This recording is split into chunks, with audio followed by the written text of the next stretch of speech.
कि मसाइल कैसे हल होंगे।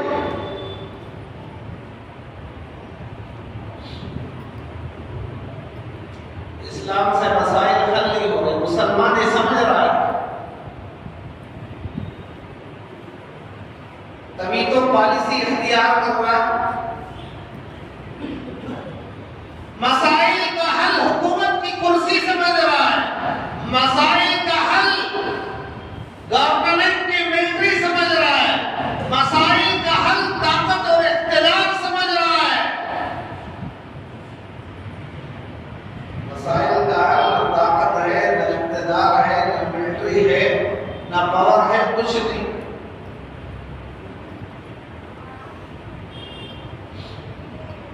आज मुसलमान अपने मसाइल को हल करने के लिए मंदिर के सामने हाथ जोड़ रहा,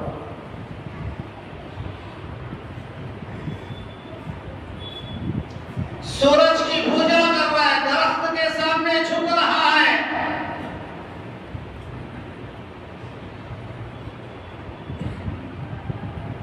पता नहीं क्या क्या कर रहा है, ईमान नहीं रहेगा।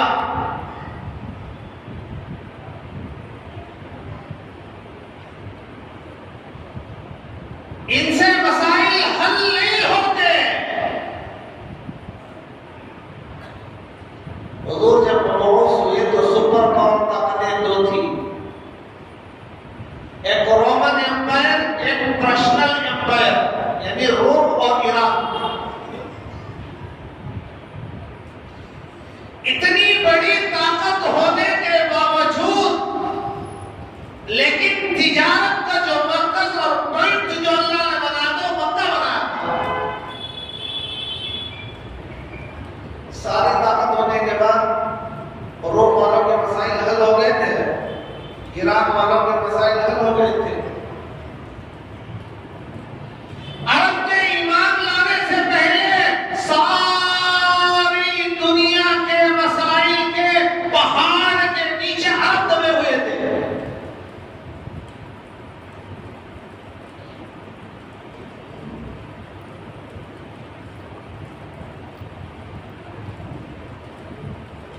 हुकूमत से मसाइल हल नहीं होते हुए आज इंसान ऐसे ऐसे काम कर रहा है जिससे ईमान खत्म हो जाएगा। छुपकर करे या जाहिर करके करे, और रोड पर करे या अंदर बंद कमरे में करे, दोनों बराबर है। अल्लाह जानता है, अल्लाह को इल्म है, ईमान गया।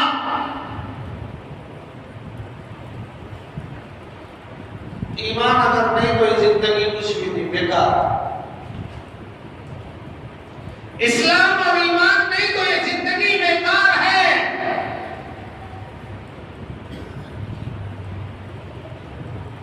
आप अखबारों में देख रहे हैं, सुन रहे हैं, देख रहे हैं कि हमारे मुल्क का हाल, हमारे मुसलमान कहां तक गिर चुके हैं, कहां तक गिर चुके हैं, कहां तक तनज़्ज़ुली हो रही है, किधर जा रहे हैं।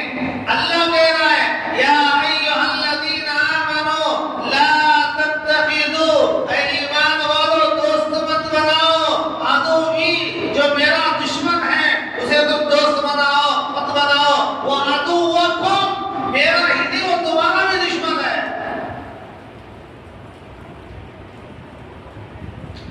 अल्लाह के दुश्मनों को खुश करने के लिए मुसलमान आज क्या क्या पॉलिसी इख्तियार कर रहा है, क्या क्या कर रहा है, कैसे कैसे मराहिल से गुजर रहा है और किन किन चीजों को इख्तियार कर रहा है, और खड़े होकर पेशाब करने वालों को खुश करने के लिए और खराब जानवरों को खुश करने वालों के लिए। मेरे भाइयों, सारे मसाइल का हल इस्लाम में है।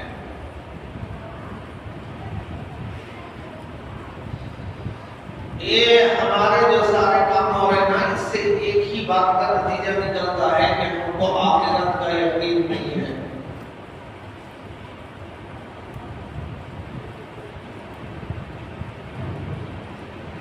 आखिरत का यकीन नहीं है।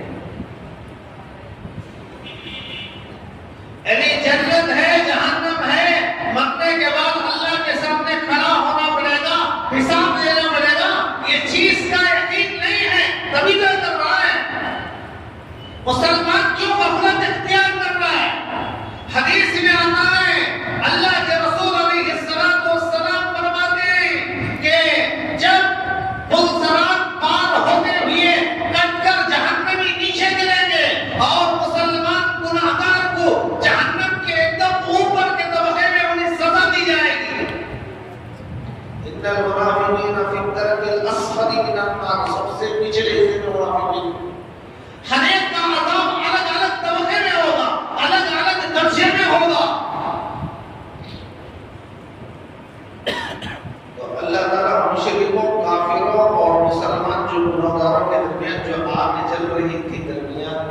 उसे अल्लाह शीशे की तरह बना देंगे, इधर वाले उधर देखेंगे, उधर वाले इधर देखेंगे, तो कुफ्फार देखेंगे ये मुसलमान चल रहा है, सजा मिल रही है, तो ताना देंगे, अरे भाई हमने सजा मिल रही है, ठीक है कि हम दुनिया में अल्लाह का इनकार करते थे, तुम तो अल्लाह के मानने वाले थे, हज करने वाले थे, उम्रा करने वाले थे, नमाज पढ़ने वाले थे, तुम्हें यह सजा क्यों मिल रही? क्या तुम्हारा खुदा यहाँ तुम्हारे काम नहीं आया?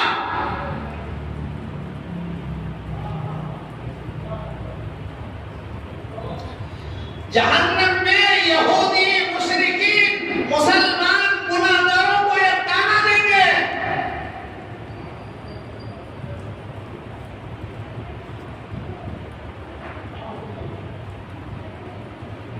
मेरे भाइयों यहाँ भी अज़ाब वहाँ भी अज़ाब, न यहाँ सुकून की जिंदगी न वहाँ सुकून की जिंदगी, क्यों हो रहा है? इसका हल क्या है?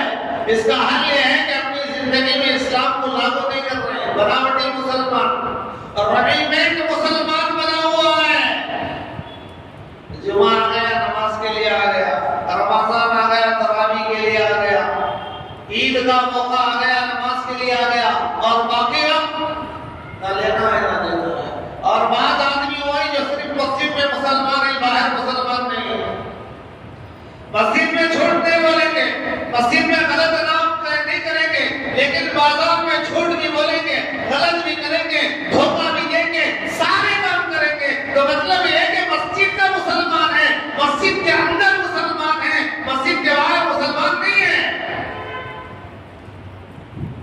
तो ये हमारे अमल क्या बता रही है? हमारे अमल बता रहे हैं कि हमें आखिरत का यकीन नहीं है,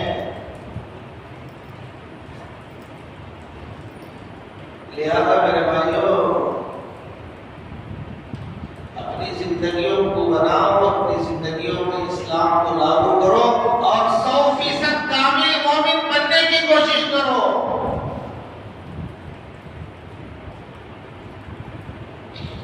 दूसरों को खुश करने से कुछ नहीं होगा,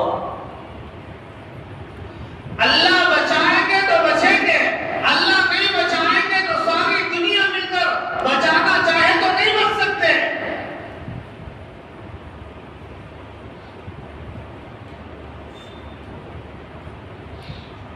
किताबों में लिखा है हज़रत अब्दुल्लाह इब्न उमर जंगल में बैठे हुए थे, एक चरवाहा आया, बकरियों को चराने वाला, ऊँटों को चराने वाला, उसे चरवाहा कहते हैं। आगे बढ़ गया, हज़रत ने फरमाया आओ हमारे साथ खाने में शरीक हो जाओ। तो बकरियां चराने वाला कहा अना साइम, मैं रोजे से हूं।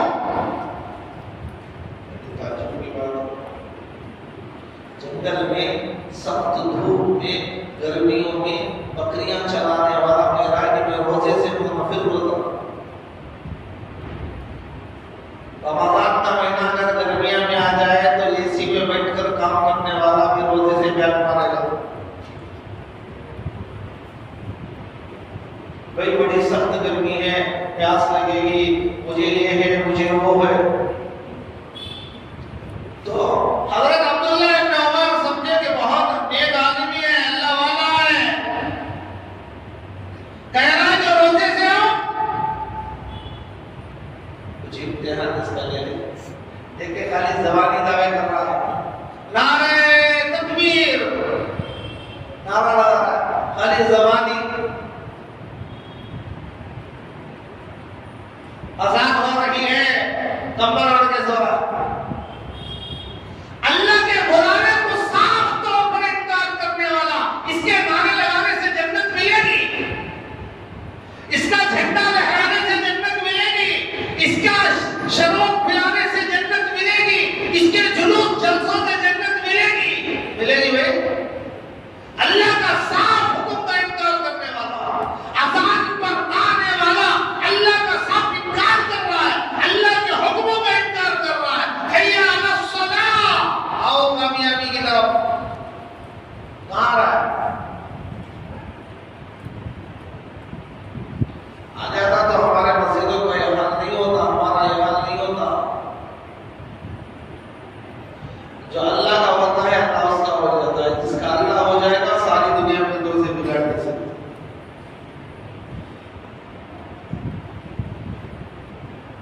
या तो कामिल मोमिन बनेंगे भाई,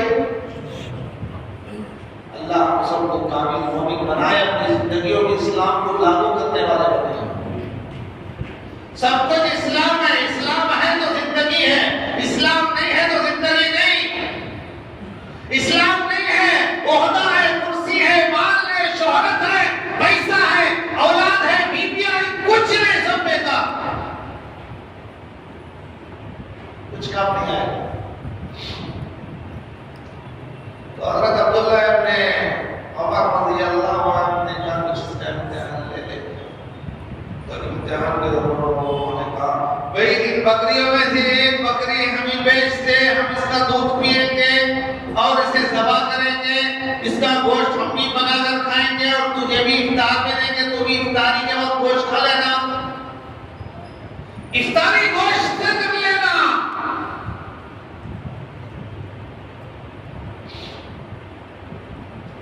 तो उसने कहा हजरत मैं मजदूरी पर चला रहा हूं, मैं इसका मालिक नहीं हूं, इन बकरियों का मैं मालिक नहीं हूं, इनका मालिक घर में है, मैं मजदूरी पर काम करने वाला गुलाम हूं, मैं इनका मालिक नहीं हूं। अगर तेरा उसका मालिक घर में यहां कहां है, बेच दे, अगर वो पूछे तो कहना भेड़िया खा लिया।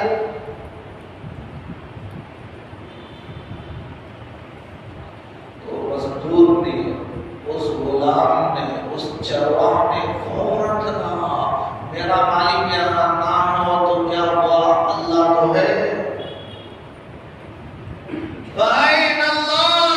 अल्लाह तो है, अल्लाह ना जाएगा। देखो एक बकरी चराने वाले के दिल में आखिरत का यकीन देखो, तिजारत करने वालों के दिल में ये बात आ जाए तो तिजारत में धोखा नहीं देगा, शोहरत के लिए काम नहीं करेगा। अभी रमजान आ रहा है, इफ्तार की पार्टियां देखो, गरीब के घर भूखे मर रहे हैं, फाके हो रहे हैं, लेकिन यहाँ इफ्तार की पार्टी चल रही है। हमारे कारनामे देखो, रहती दुनिया तक लोग याद करेंगे। बेजा फजूल इसराफ चीजों के अंदर नाम, शोहरत, उस चरवाह ने क्या जवाब दिया? हमारा अगर कोई आदमी काम कर रहा है किसी जगह में, अगर किसी की जगह रह दे तो वो बोलेगा मैं इसका मालिक हूं, काम हो रहा है लेकिन वहां वक्त नहीं है तो कह देगा मैं इसका मालिक हूं। तो मेरे भाइयों हम कितनी पीछे जा रहे हैं, दौड़ जा रहे हैं, किस तरफ जा रहे हैं। हर आदमी ठंडे दिमाग से सोचे, हालात को देखे, हालात को देखे, हालात को देख कर तो बताओ भाई।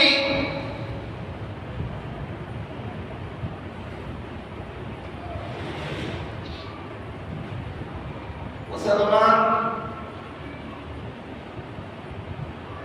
अपनी हिफाजत के लिए, मुसलमान दूसरे के सामने अच्छा होने के लिए गैरों के माबूदों के नाम के नारे लगा रहा है।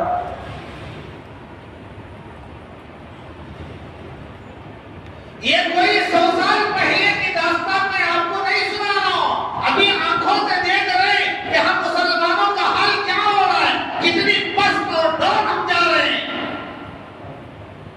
हमारे मस्जिदों का हाल देखो, हमारे घरों का हाल देखो, हमारे मुआशरत का हाल देखो, हमारे ईमान का हाल देखो, हमारे अखलाक का हाल देखो, हमारे कारोबार का हाल देखो, हमारे मुआमलात का हाल देखो, किसमें हमें मुसलमानियत नजर आ रही है।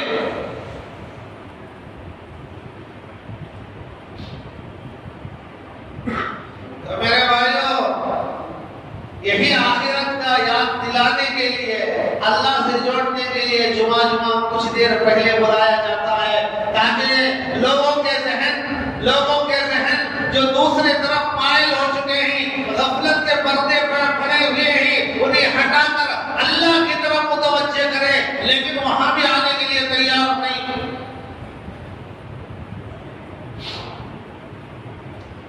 किताबों में लिखा है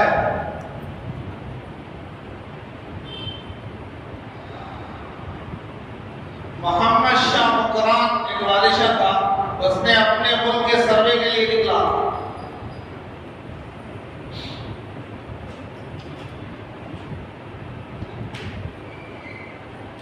इसी जगह पहुंचा करीब में जंगली इलाका था। उसके सिपाही मस्ती करते हुए ऐश करते हुए टेंट लगाकर खेल रहे थे और एक गाय आई, उसे उसने ज़बह करके खा लिया। लेकिन वो गाय थी गुड़िया की। उसे पता चला मेरी गाय बादशाह के नौकरों ने, गुलामों ने, सिपाहियों ने खा लिया। मेरा सारा गुजर उसी के दूध पर था। उसका दूध बेचकर मैं घर में बच्चों के लिए कुछ खाने का इंतजाम करती। मेरे पास माश का गुजर कोई और है नहीं, जरिए माश कोई और है नहीं, वही एक गाय थी। रोने लगी। गाँव वालों ने पूछा माने क्यों रो रही? इन जालिमों ने मेरे गाय खा ली। अब बादशाह से जाकर मुझे बादशाह तक ये जालिम कहाँ पहुंचने देंगे? या अय्यार और मक्कार मुझे बादशाह तक कहाँ पहुंचने देंगे? तो किसी ने मशवरा दिया, अम्मा जी परेशान होने की जरूरत नहीं, बादशाह जब जायजा लेकर वापस जाएगा तो जाने का एक ही रास्ता है, वहाँ पुल बांधा हुआ है, वहाँ जाकर खड़ी हो जाना। आने से पहले जब बादशाह आएगा तो खड़े होकर अपना मसला बयान कर देना। बुढ़िया ने सोचा अच्छा है, सुबह सुबह जाकर खड़ी होगी। बादशाह के सवाल बहुत देर के बाद आई। जब सवारी पहुंची तो बुढ़िया खड़ी होकर बादशाह के घोड़े का लगाम थाम ली और कहने लगी, ओ मलिक शाह, तेरा मेरा एक मामला है, बता जमीन के इस पुल पर उस मसले को हल करेगा या क़यामत के दिन पुल सरात पर हल करेगा?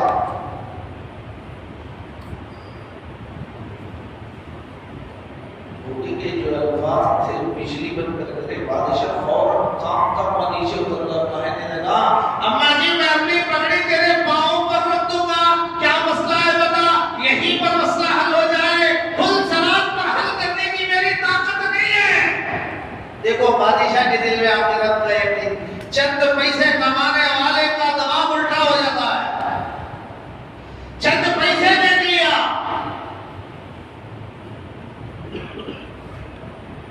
जब चीजों का मालिक बन गया तब उसका दबाव पहले आसमान पर पड़ेगा।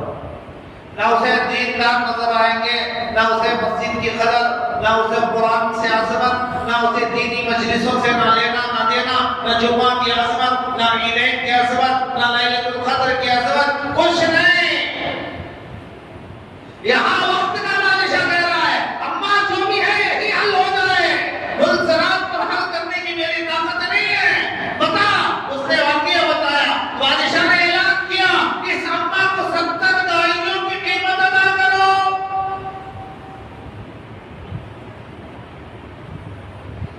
मेरे भाइयों, हमारे अंदर असल आखिरत का यकीन नहीं है। हम ज़बान से नहीं बोल रहे, लेकिन हमारे काम बता रहे हैं, हमारा धोखा बता रहा है, हमारा मस्जिदों को दाना बता रहा है, हमारा इस्लामी लिबास ना पहनना बता रहा है, हमारा सर पर टोपी रखना ये ना बता रहा है। हमें मोहब्बत नहीं है।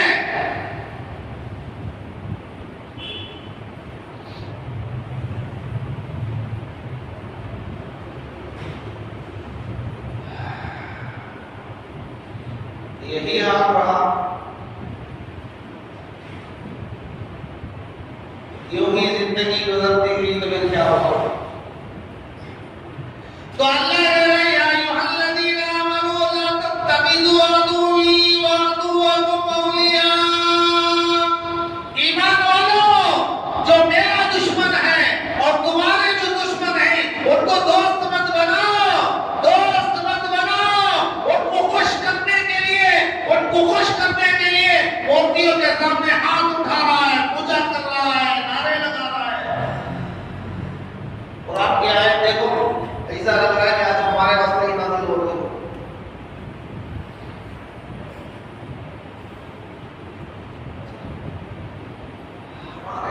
कुछ भी खौफ और आखिरत का यकीन और अल्लाह का डर हमारे से दिलों से खत्म ही नहीं हो चुका।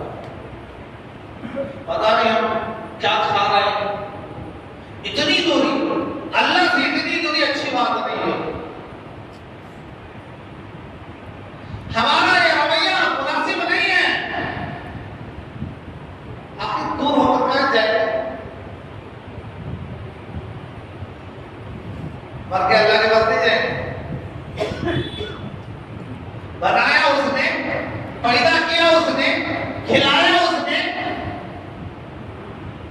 या अय्युहल इंसानु मा गर्रका बिरब्बिकल करीम अल्लज़ी खलक़का फसव्वाका फअदलक। अल्लाह याद दिला रहा, कहाँ जा रहे हो भाई, क्यों नाफरमानी कर रहे हो, जिस बर्तन में खा रहे हो उसी में सुराख क्यों कर रहे हो।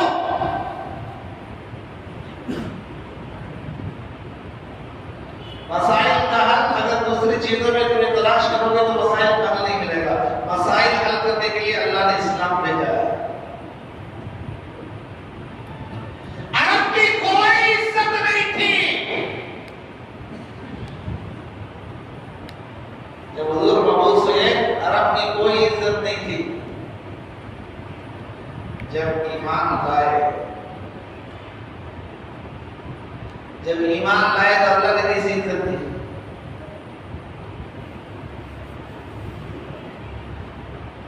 इस्लाम लाने से पहले कोई इज्जत नहीं।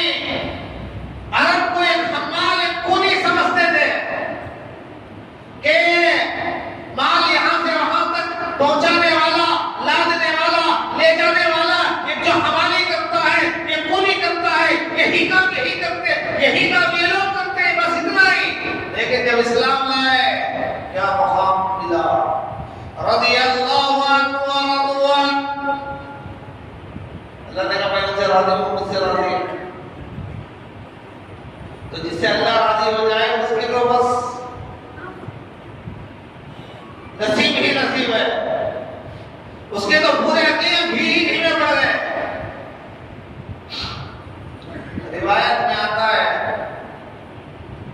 अल्लाह के रसूल के पास आकर एक सहाबी शिकायत करते हैं जानवर की, या रसूल अल्लाह मेरा एक ऊंट है, हम दोनों मिलकर मजदूरी करते हैं, काम करते हैं और मैं अपने जानवर का ख्याल रखता हूँ। वो मेरा साथ देता है, मैं उसका साथ देता हूँ, उसके खाने का, उसके दाने का, उसके पानी का पूरा इंतजाम करता हूँ, कभी होने नहीं देता। लेकिन फिर भी वो कभी कभी रात में ऐसी चीखें लगाता है, इतनी बुरी चीखें निकालता है, मेरी नींद तोड़ जाती है। हुजूर से जाकर शिकायत करता है सहाबी, अपने जानवर की शिकायत। अल्लाह के रसूल ने कहा भाई आपने मुद्दई की बात तो सुनी, लेकिन उसे भी बुलाओ, मुद्दा ने भी बुलाओ, ऊंट को हाजिर किया जाए।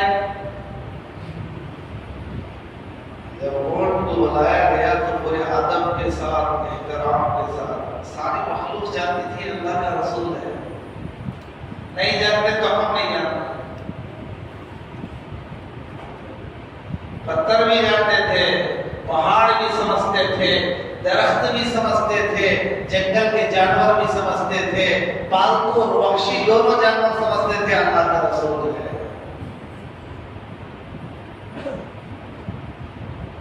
आज नहीं समझ रहे तो हम उन्हीं की उम्मत नहीं समझ रहे हैं, इसलिए उनका तरीका अच्छा नहीं लग रहा है। मस्जिद में नहीं, मस्जिद में तो सब लोग मिल के आएगा। आदमी ने ये मर्तबा एक लिबास रखा रहेगा, उठाने मिल के आएगा। हमारा हर दिन का मामूल देखो, हमारा तरीका किस तरीके से है, हमारा मुआशरा कैसे चल रहा है, वहां देखो पता चलेगा। तो ऊंट को बुलाया, बहुत बड़े अदब के साथ आया बेटा, और हुजूर ने से कहा तेरा मालिक शिकायत कर रहा है कि भाई तुझे ये दाना नहीं देता, तेरा साथ नहीं देता, उस पर ज्यादा बोझ डालता है, नहीं डालता। तो फिर वो रातों में कभी कभी चीखें मार के इसकी नींद क्यों खराब करता है? तो जानवर कहते हैं या रसूल अल्लाह, ये मेरा बहुत अच्छा मालिक है, बहुत अच्छा है, काम भी लेता है, हक भी अदा करता है, दाने और पानी में कमी आने नहीं देता, मेरी ताकत से बढ़कर मुझ पर बोझ नहीं डालता। हम दोनों मिलकर दिन भर मेहनत करते हैं, मजदूरी करते हैं, जब रात में आते हैं, शाम में घर आते हैं, तो ये मुझे भी आजाद करता है, खाना डालता है, चारा डालता है, दाना देता है, पानी देता है। मैं भी दिन भर काम से चूर चूर होकर थक कर खाता हूँ, आराम के लिए लेटता हूँ, और मेरा मालिक भी खाता है, क्योंकि दिन भर थका होने की वजह से खाते ही उसे नींद आ जाती है और वो सो जाता है, आंख बंद हो जाती है।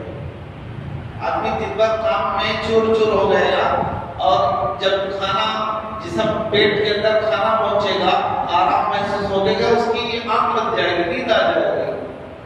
तो जानवर कहने लगे या रसूल अल्लाह, कभी कभी ये मगरिब के बाद जब खाकर बैठता है तो दिन भर काम की वजह से, थकावट की वजह से, थकान की वजह से इसे अचानक आंख बंद हो जाती है, नींद आ जाती है। तो मुझे डर लगता है कि कहीं इसकी इशा की नमाज कज़ा ना हो जाए।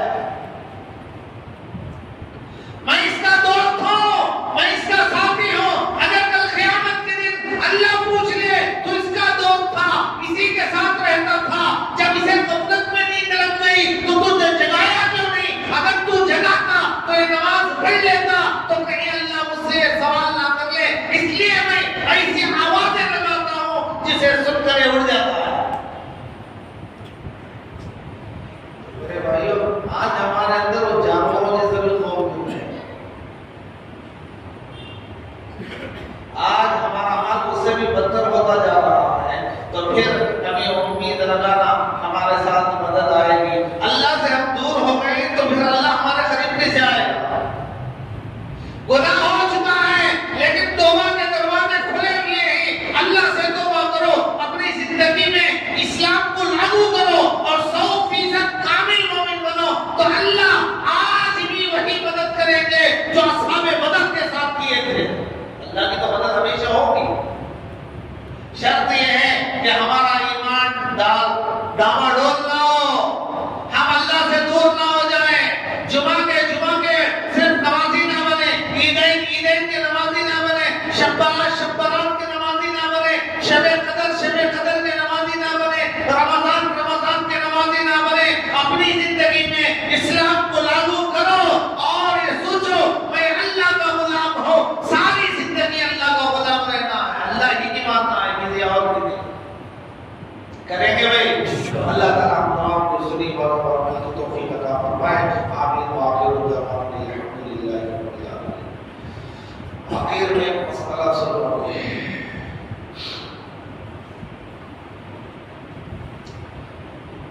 मसला ये है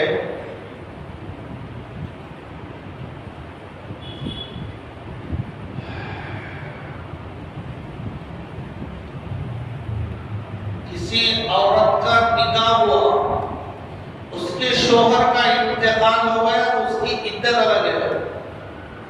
शोहर तलाक दे दिया, उसकी इद्दत अलग है। दोनों एक नहीं, दोनों अलग अलग। एक आदमी निकाह किया,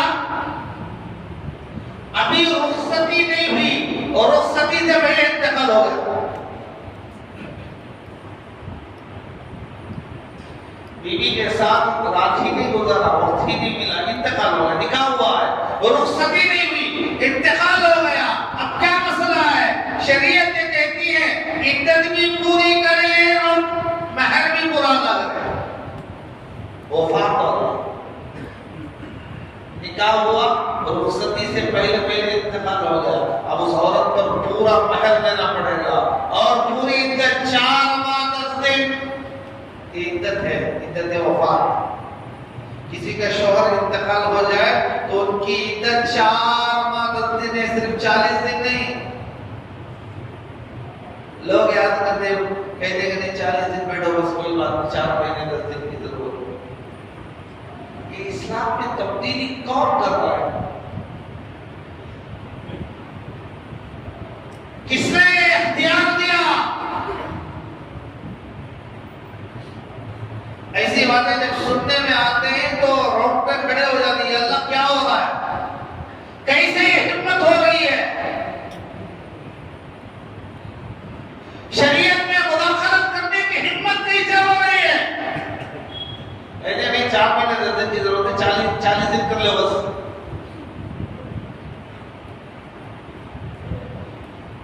निकाह हुआ, रुखसती से पहले इंतकाल हो गया तो बीबी को पूरा मेहर भी देना पड़ेगा और पूरी 4 महीने 10 दिन गुजारना पड़ेगा। निकाह के बाद रुखसती से पहले तलाक दे दिया, अब क्या मसला है? निकाह के बाद रुखसती से पहले वफात हो गई तो मेहर भी औरत को पूरा मिलेगा और 4 महीने 10 दिन इद्दत गुजारना पड़ेगा। एक सूरत ये। दूसरी सूरत, निकाह हुआ रुखसती से पहले शोहर ने तलाक दे दिया निकाह के बाद, अब क्या हुक्म है? कहते इद्दत कोई नहीं, इद्दत नहीं, महर आधा मिलेगा। तलाक दिया है, रुखसती से पहले निकाह हो गया, रुखसती से पहले तलाक दे दिया, अब उसके लिए इद्दत नहीं। यदि वो दूसरे ही दिन औरत दूसरे से निकाह कर सकती है, इद्दत नहीं है तो यह मतलब है इद्दत है तो इद्दत गुजरने तक निकाह की इजाजत नहीं, निकाह हराम है। तो 2 मसले हैं, इन 2 मसलों को लोग आम तौर पर लोगों के जहन में नहीं बैठता और उसे नहीं समझ पाते, जिसकी वजह से गड़बड़ी होती है। अल्लाह ताला